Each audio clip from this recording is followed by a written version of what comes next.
Assalamualaikum warahmatullahi wabarakatuh, and good evening everyone. My name is Ahmad Amierul Baihaqie, and today I'll be presenting a song called Take 5 by Brubeck. Okay, before we go to the song, I'm going to show you guys the overview from my presentation, which is I'm going to talk about background information, practice related issues, performance related issues, learning outcomes, and the conclusion.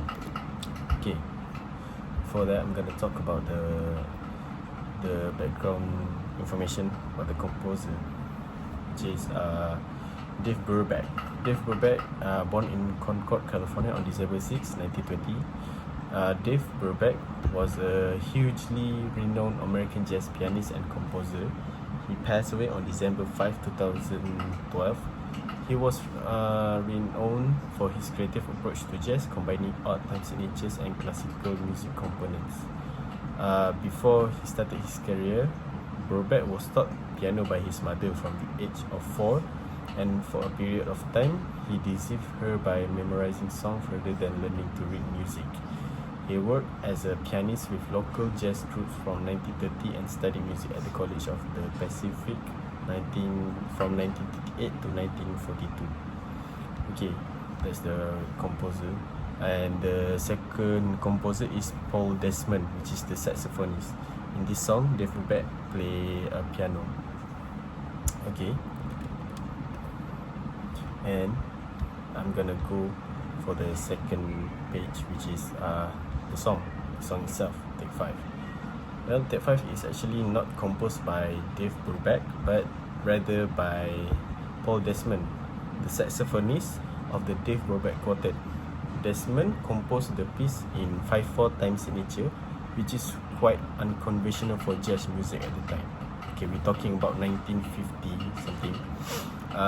It was a really an odd things for jazz, for our fellow jazz musicians during that time to play in 5/4, because you have to remember Brubeck is a widely known jazz composer, and he played jazz for for people who really listen to a good music.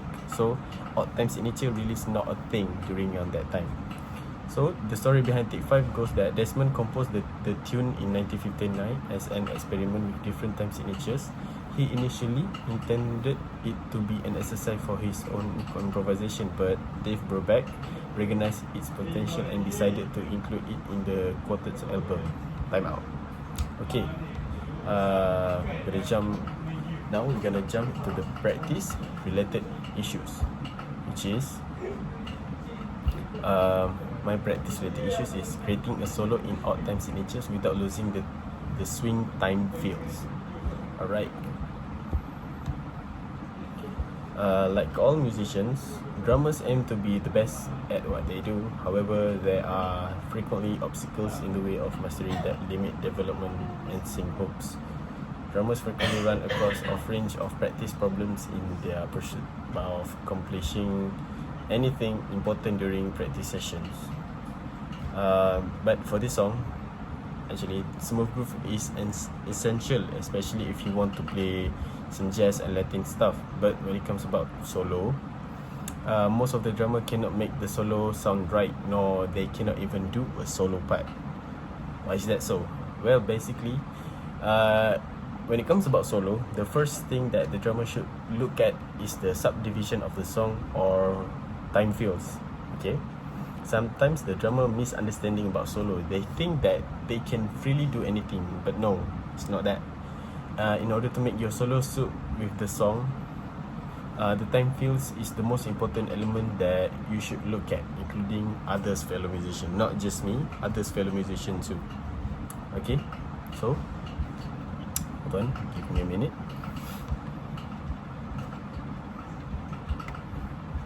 Okay, this is my various strategies when it comes when I'm trying to do a practice session, which is I try to practice dynamics and expression. As you can see the score, I will solo during an A part, which is the intro of the song. Padam padam pam pam padam padam pam pam. So the first thing that I practicing is in my practice for the song, which is dynamics and expression. Mixing dynamics and creativity into practice sessions are essential for improving musicality and phrasing. I try to experiment with diverse dynamics and tone colors, aiming at capturing the music expressive intent, such as controlling the dynamic on my right cymbals in order to get not so loud sound, but at the same time I'm trying to get that washy sound from the right cymbal, but I don't want that washy sounds overshadow other instruments. Okay, and the second one is metronome practice. Using a metronome to guide practice sessions can help drummer gradually giving the beat steadier in order to avoid unsteady groove. And obviously, the song is 5/4, so it is really odd for me to play in 5/4, because usually basically songs just play in 4/4. That is the most common times in nature that I've been playing towards any other songs. So practicing with metronome really helps me to go through with the songs. And the third one is listening. I try to listen to the song while trying to feel the subdivision between the comping pattern of the piano during drum solo section in order to create an interesting solo phrase. Okay, now let's jump into the performance related issues. Before that, I want to mention that the time feel is the heart of the song, and in this performance related issue, I want to highlight on how do I manage to create a solo that's still in 5/4 times in nature, and how do I manage to keep the swing feels going. One typical challenge that I facing is to create a phrasing in between the comping pattern of the piano, which is padam papam pam pam padam papam pam pam padam papam pam pam padam papam pam pam. So what do I do? Well, basically, during the performance, I try to control my dynamics and articulation by experimenting with different dynamic levels of the right cymbals, snare drum, and kick drum. The song itself in 5/4 times in nature in swing feel, so the most highlighted instrument that keeps the groove going is the right cymbal, which is but the right cymbal itself has a bright sound, and I have to control it in order to not overshadow the snare drum and kick drum. Meanwhile, the snare drum and kick drum are like salt and pepper. I really need to make sure the projection sound is light and smooth while the right cymbal is leading the swing groove. And the second one is creating a solo phrasing on top of the piano comping pattern. Okay, how do I establish it? I have to establish a rhythmic motif that complements the underlying groove set by the piano. This motif gives the solo structure in the middle of the improvisational freedom, acting as a musical base. I can try to create moments of tension and release that engage to the listener's ear by adding aspect of syncopation, accents, and dynamics to the solo. Okay, next one is learning outcomes.